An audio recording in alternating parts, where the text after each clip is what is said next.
Good morning, magandang tanghali, magandang gabi, magandang araw po sa lahat po ng mga panauhing bisita po namin dito po sa Papong TV. Siyempre po sa patuloy niyong panunood, pakikinig at pagtangkilik po sa aming channel, kami po ay lubusang nagpapasalamat mga kapatid sa inyo pong lahat.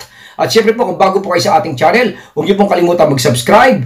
Paki-hit nyo na rin po yung notification bell, paki-like na rin po at paki-share. Kami po ay araw-araw na nag-upload po dito sa aming channel. Siyempre po kung bago po tayo umusan mga kapatid, lagyan po muna natin ng patalastas. Ayun o!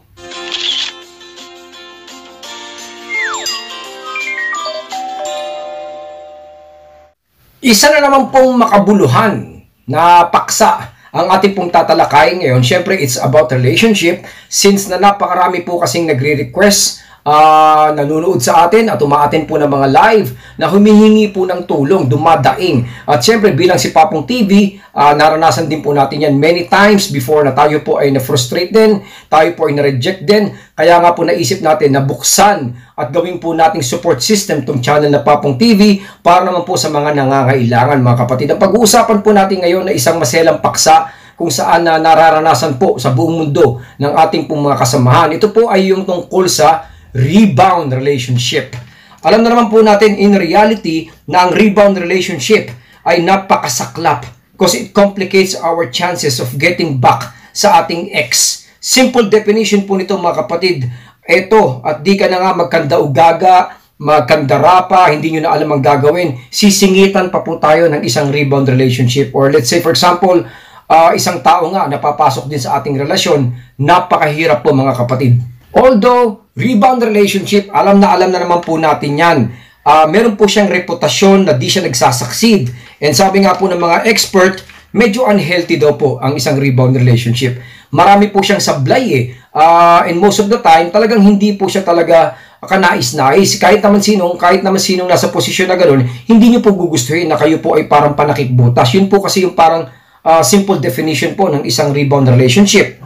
Sabi nga nila, ang rebound relationship daw, you don't really have to worry about it. Since, likely, ang relationship daw po ay nag-e-end very soon, yung ganitong klaseng relationship na isa pong rebound. No usual backbone. At wala daw siyang natatanging foundation. Wala daw siyang institusyon. Wala daw siyang pundasyon to actually survive yung mga trials po na darating po sa isang relationship.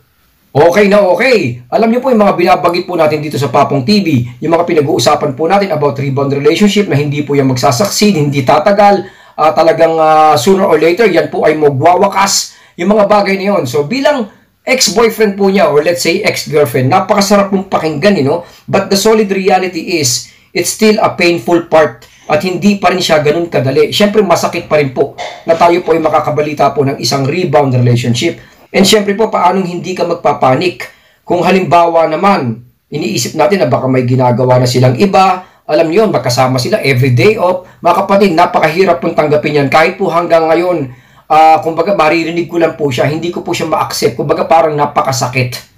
The sad part is, baka heading na sila sa ganon. Alam niyo po yung sinasabi ko pong ganon, di po ba? Yan ang madalas na sumasagi po sa ating isipan. And here you are sitting, waiting, thinking, basically, parang walang ginagawa or parang walang magawa. Yun ang pinaka-painful part po nun Yung parang iniisip po natin na kailangan meron tayong gawin, kailangan pumunta tayo doon, ayusin natin, pero the sad part is, tayo po ay limited at tayo po ay ayaw kausapin, tayo po ay walang magawa.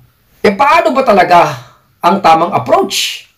I am making this vlog mga kapatid to help some people out there since we experienced a couple of times. Kaya kasama niyo po ako sa laban na to. Nararamdaman ko po yung inyong feeling na napakasakit na yung nga sinasabi kong wala kayong magawa. And nandito po si Papong TV mga kapatid. At least kahit po paano, kayo po'y aalalayan ko at kayo po'y tutulungan ko. First, ang pinakakalaban po natin, alamin po natin yan. Ano pa talaga ang pinaka-problema dito? Ang pinaka-problema po rito, bottom line, panic. Panicking. Siyempre, napakarami naman pong problema. Pero isa na po siguro sa pinaka-in general na problema is panicking. Dahil feeling po, time is running out. Yung nararamdaman po natin, umaandar ang oras. Napakabilis. For you na anytime, pwede na nilang magawa yun. Pwede na silang mahulog sa ganito. Pwede na mangyari. Naku, baka gawin po nila. Alam niyo po, panic ang ating nagiging kalaban. Karuktong na po yung imagination. Kaya nga po, bottom line, ang panic, yan po dapat ang labanan at yan po dapat ang tanggalin po natin sa ngayon. Remember, kaya po ginawa yan ng ating ex is not because hindi ka na niya mahal at literally she fell in love with that new person. Hindi po ganoon, napakalabo po niyan. Meron po mga dahilan pero I'm really sure na hindi po yung nawala na po yung pagmamahal niya sa inyo dahil sabi ko nga po hindi basta-basta mawawala yon. In fact, tinreasure niya na mahabang panahon. Kumbaga minahal kayo ng medyo quite some time tapos bigla po mawawala. I don't think so. They did it because of insecurities, build their lost self-esteem, loneliness, gain composure, at syempre po, to gain and forget about those pain na naranasan nila. Kasi kadalasan po dyan, syempre sobrang sakit eh.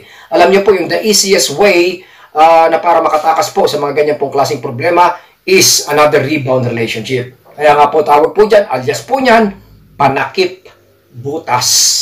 So meaning there is something na involved tayo na hindi natin mabalik-balikan. Kumbaga, alam natin na involved na tayo doon. May feelings alam natin. Pero ang problema, wala tayong magawa. Hindi natin mabalik-balikan. Bakit po?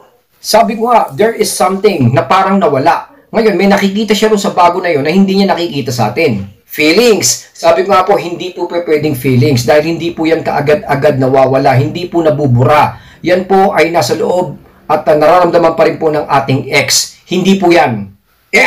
Bukod sa feelings, ano po ba ang pwedeng nawala? Spark, yung kilig. We need to bring the spark back and let her love triggers. Kailangan pong mag-trigger yung kanyang pagmamahal, mga kapatid. Dahil yun ang pumipindot. Yun ang, kumbaga, parang nagtitrigger sa ating pagmamahal. We used to think that nakalimutan na tayo ng ex natin. She's already madly in love. Doon po sa bago. Pero actually, hindi po yan totoo, mga kapatid. Meron lang po mga kadahilanan kaya hindi siya makabalik at possibly ayaw niyang bumalik. Try to look at this scenario. Tingnan natin itong ganitong klaseng halimbawa. Na kunyari, ikaw yung nagka-rebound. Kunyari, ikaw yung nagka-rebound. Palitan natin. Ikaw kunyari yung, sabihin natin, ikaw pa rin yung lalaki. Pero ikaw po yung pumatol sa bagong relationship kaagad-agad after breakup. You will be dating, enjoy, post on Facebook, show everyone that you are happily in a relationship. Panigurado po yun, di po ba? Pero sigurado ako, mga kapatid, you will still deny. Pag tinanong po kayo kung naiisip mo pa ba yung ex mo, kayo po ba naaalala mo pa ba talaga siya? Siyempre po sasabihin natin, hindi na. And I'm very sure, mga kapatid, na if ever na mag-reach out, kahit na may ka-rebound ka na, you will absolutely entertain pa rin po yung inyong ex. At kung makipagkita po siya, I'm sure that you will hide it from your present relationship at malamang po yan magsinungaling kayo. Dahil nga po, meron pa po kayong feelings na nararamdaman. Hindi po kagad mawawala yun, mga kapatid. Kung halimbawa kayo po, yung nagkaroon ng rebound at meron na nga po kayong present na relationship, which is a rebound, I'm sure pagka siya po ay nag-reach out, siya po ay tumawag sa inyo, I am sure babalik po ang lahat. Tama po ba? Or you might say na hindi po. Siguro at hindi mo na siya mahal. Pwede mo naman sabihin sa akin yun eh. Pwede mo sabihin na, no, papang, hindi ko na po siya mahal. Wala na po ako nararamdaman sa kanya. Bakit po kayo nandito? Bakit po kayo nakikinig ngayon kay Papong TV? Ibig sabihin po nun, mismo kayo po, kaya nyong i-justify na hindi po talaga kaagad-agad nawawala po ang isang feelings, especially kung meron kayong pinagsamahan, especially kung ito po ay talagang binuhay nyo nung kayo po ay magkarelasyon pa po. But, as much as you can, alam ko na i-deny nyo po yun. Lalo't-lalo na po sa harapan ng publiko. Yun po ang nangyayari ngayon. Kaya nakikita nyo po yung inyong rebound relationship. Ayan, naglalakad sila. It seems that they're enjoying. It seems na parang, alam nyo na, getting to know each other sila, getting better. Pero sa totoo lang yun, it's an act. It's an act, mga kapatid. Papaliwanag ko. Balik po tayo kay girl. So, imbis na isipin natin na PUTA, na siya po ay sobrang hulog na, why don't we assume na most probably true na alam niyo po, baka naman po meron din po siyang pain na dinadanas. Baka at the moment siya po ay suffering din sa hinanakit. Dahil syempre, baka meron tayong mga nagawang mali, hindi naman po ganun kadali ang mga bagay-bagay. It's a breakup, mga utol. That's why she is deeply into her rebound relationship kasi yun ang pinaka-kakapitan niya. Doon siya nagde-depend. Yun kasi nakikita niya. Siyempre, masakit, di ba? And in order to ease the pain, hindi naman po kayo makakatulong eh. Actually, kayo pa nga po ang magpapasama dahil nga kayo yung former or ex-relationship niya. So, ang makakatulong po sa kanya, wala na pong iba, kundi yung rebound relationship. Kaya, I don't think na rebound relationship, dapat po tayong mag-worry, mga utol, dahil isa po siyang klase ng relasyon kung saan feel lang po yung mga butas at parang pang-ayos lang po ng mga bagay-bagay po na gusot, which is dapat kayo din po ang umaayos bilang former at ex-relationship po niya. If you will see this, look at this closely in a perspective. I would hate to be that guy. Sa totoo lang bakit? Malinaw na panakip butas lang siya. Kung ako tatanungin mga kapatid, between you at saka yung ka-rebound relationship niya, okay, sabihin na natin yung ka-rebound relationship niya, nagpupunta doon tuwing day off, I would rather prefer na ako po kayo. Kesa po ako yun.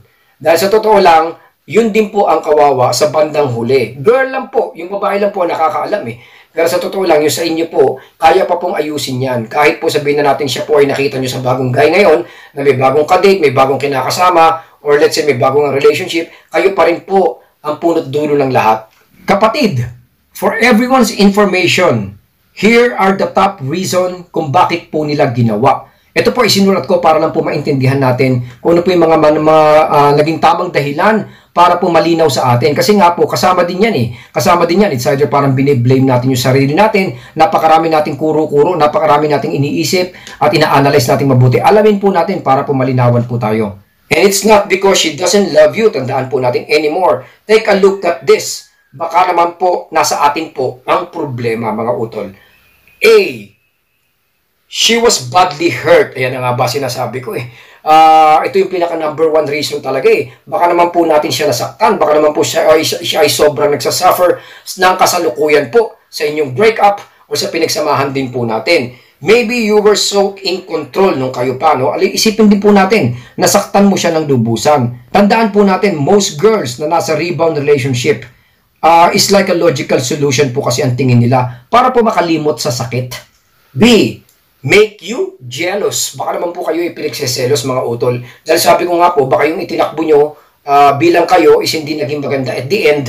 Kaya nga po, malaki ang possibility na pinagseselos ka rin lang. Most of the time, pag masyadong masakit ang hiwalayan, alam niyo po yung parang sobra po niyang dinibdib. Di ba? Tapos kayo, nagmatigas kayo ng mga panahon na yun. Siyempre, hindi natin masisisi kasi mga panahon na yun, kayo din po ay apektado. Hiwalayan, that both of you sometimes forget about caring each other. Alam niyo, napakasakit talaga. Minsan ang importante is sino panalo at the end. They just want to win the breakup. That's it. Alam niyo, iniisip natin na sobrang sakitan na, sobrang batuhan na ng mga masasakit na salita. Ang mahalaga na lang po minsan sa babae is yung manalo na lang siya doon sa nangyari. Yung kung sino mananalo, sino mag-win. Kaya nga po minsan, sige, kaya niya pong pasakitan po tayo. Letter C, to force themselves to move away faster than the usual. Ayan nga po, para puwersahin yung sarili nila na mag-move on, na makapag-move on po sila agad-agad. Immediately, ASAP. Papalayo po sa inyo dahil gusto niya kayong kalimutan, gusto niya makaget over po talaga at makamove on po talaga agad, moving forward sa problemang dinanas po niya at sa sakit na na-experience po niya, mga kapatid. Yes, to speed up the recovery, kaagad-agad. Alam niyo po, they might be thinking na wala na talaga yung pag-asa, wala na kayong pag-asa magkabalikan talaga. Kaya might as well, sagutin ko na lang si Pedro, yung naniligaw po sa akin to ease the pain. Kaya nga po naging rebound relationship po siya, mga kapatid. Kung i-analyze po natin, kaya pa po nating ayusin, di po ba? Baka lang po may konting hinanakit, kailangan lang po natin ng space, kailangan lang po nating ipakita sa kanya na everything will be fine kung halimbawa po magkakabalikan po kayo. Yan na po yun. If you try not to get affected and display a very, very, very strong character, mga utol, napakalaki po ng inyong pag-asa. Chances are, malamang po babalik po siya sa inyo talaga. She will start to notice it. Mapapansin po niya yan. Of course, next, she will start asking about you. Sa mga kaibigan, unti-unti ipagtatanong po niya kung kamusta na po kayo. Kaya nga po, pag nabalitaan niya na negative impact, kayo po ay so depressed at umiiyak. Nako, negative ano po yan, outcome po sa kanyang pag-iisip. Kailangan po mabalitaan niya na you are heading into something positive, na kayo po ay nag-improve na po. Kaya ito po yun, mga kapatid. All the negative things, naman po natin, will subside. Sa maikling panahon, mawawala po lahat ng mga negatibong bagay. At syempre po, it will turn, lalabas po lahat ng positive, and it will conquer her mind. Yan po may iwan, galing po sa subconscious, yung mga positibo. Lahat po ng negatibo, unti-unti magsasubside. Sabi ko nga po, di ba, layo naman po binabanggit, na ang positive, it remains po sa isip ng isang tao. Kaya, kailangan lang po natin ng panahon, kailangan lang po natin ng oras, at unti-unti po makakalimutan din po niya yung ating pong pinagdaanan. Alam niyo po, tandaan po natin, mga kapatid, hindi sa pinapanalangin ko, pero parang pinapanalangin ko na rin po, syempre po yung ating rebound relationship to look forward sa realidad. Alam naman po natin yan na commotions, quarrel, trouble, bad trips, indifference, mag-aaway at mag-aaway din naman po yan eh. Imposible po na hindi, mga kapatid. Siyempre po, konting bagay na late, alam nyo lahat yan may issue. Hindi po lahat, wala po tayong perfect, especially if it is a rebound relationship. Maaalala ka niya pagdating po ng mga panahon na yon. Kaya po it's important at this stage na na-establish nyo na po yung sarili nyo because it will really attract her. Dahil if you're still down, siyempre po, she will avoid you. Dahil pag halimbawa pong nagkaroon po ng mga ganito, nagkakaroon po ng comparison eh. Kumbaga iniisip po niya na buti pa nung nandun ako kay Edward. Si Edward kasi napakabait. Teka muna, syempre iisipin ka niya at the moment. Kaya kapag naisip po niya na kayo po ay ganun pa rin, so depressed at palpak and so needy pa rin po sa kanya, she will try to avoid you and she will try to run far away from you, mga utol. Kaya dapat po makita po niya yung significance ng paghihiwalay nyo na kayo po ay napabuti, na kayo po ay napunta into something positive wherein siya po ay ma-attract po uli. At makakalimutan po niya na siya po, at maalala po niya, na siya po ay nasa isang rebound relationship. Alam niyo po yung mga rebound relationship, sobra po ang promotion niya, mga kapatid. Pag siya po ay nasa isang rebound relationship, alam niyo, she will always try na i-promote yung relationship na yun. Lalong-lalo na pag ito po ay nakakarating sa inyo. Siya po ay tuwang-tuwa, mga kapatid. Isang matinding, isang matinding classification ng isang rebound relationship is para nga daw pong vlogger. Dapat may issue, dapat pinag-uusapan. Pag may date yan, alam niyo po, kailangan malaman ng buong bayan, ng buong angka, ng buong GC, ng buong publiko, mga kapatid. Ipinapaalam po yan. Kumbaga, ipinopost pa nga po yan sa social media, just for you to know. Sinasadya po yung mga bagay na yun. Kaya nga po kung niisip nyo, masyado kayong apektado. Bakit po? Kasi nga po, sa inyo talaga, ang target po ng isang rebound relationship, mga kapatid. So everyone will think na siya po ay naka-move on na, she's a very strong person, na siya po ay okay na, hindi na po siya kawawa. Alam niyo po kung sino nagbumukhang kawawa po at the end? Kayo.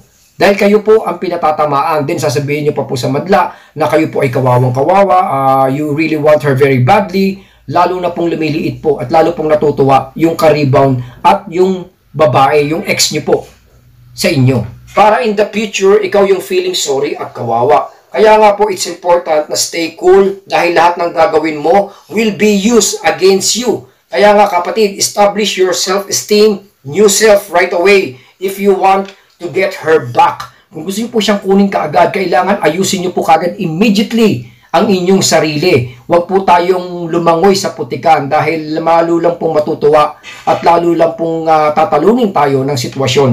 Unti-unti, maniwala po kayo, feelings will come again. Remember, you had the edge. Kayo po ang lamang dito, hindi po yung karibaw niya, hindi po yung babae. Kayo po ang lamang dito, mga utol. Kaya nga sabi ko sa inyo, kapatid, kung ako po'y papipiliin between you and that guy, lagi ko pong pipiliin kayo po rather than that guy on a rebound relationship. Kasi sabi ko nga po sa inyo, kayo po, meron na po kayong established relationship before. Gagamutin na lang po ng konti. But you still had that edge, 85% advantage ang lamang niyo po sa lalaking yun, mga utol. Kaya nga po, mga kapatid, sabi ko sa inyo, as a reminder, lahat ng positive things, lalabas at lalabas po yan over time at makakalimutan po niyo yung mga negatibong bagay. Lagi ko nga po sinasabi yun. Present naman po lahat at di nawawala. The problem is how you will react and how you will panic at paano mo tatanggapin yung breakup at yung gagawin po niya. Kaya nga po dapat hindi po tayo dapat mag-react negatively. Alam niyo po, sabi ko nga po sa inyo, mga utol, kung ako papipiliin between you at sa guy na yon, I would always or rather piliin po kayo. Dahil sasabihin ko nga po sa inyo, kayo po mas established po kayo sa guy na yon. Kayo po ay let's say 85% advantage or let's say 90% na lamang po sa kanya. Kailangan lang po nating gamutin at kailangan lang po nating isaayos. Pag nagawa po natin yan, mga kapatid, siya po ay bukod tangi at lubusan pong babalik po sa inyo, mga utol. Kailangan lang po nating ayusin po ang ating munang sarili. Kailangan nating improve nang sa ganun po, anyhow, kung makita po niya, kayo po ay karapat-dapat na balikan, babalik po lahat ng atraksyon, mga utol. Wag po natin siyang habulin. Don't chase her. Pagka hinabol po natin ang isang babae, end of the line. Game over na po yan sa atin, mga kapatid. Hindi na po kailangan magtanong, hindi na po kailangan mag-analyze or what. Pagka tayo po ay humabol, tayo po ay nagmakaawa, tayo po ay naapektuhan at nasaktan, malinaw na game over na po yan, mga kapatid. In order for us to succeed, kailangan po nating ipakita na tayo po ay successful kahit po masakit. And she will come back. Yun na po yung mga utol about rebound relationship. Sana po tayo po ay nakatulong dito po, Papong TV. Of course, maraming salamat po sa mga tumatangkilik po sa atin, mga nanonood po ng live. Thank you po sa inyong lahat. Ingatan po natin ang ating mga pamilya, mga mahal sa buhay. Suportahan po natin ang mga YouTuber na Pilipino, mga kapatid. Salamat po, Papong TV.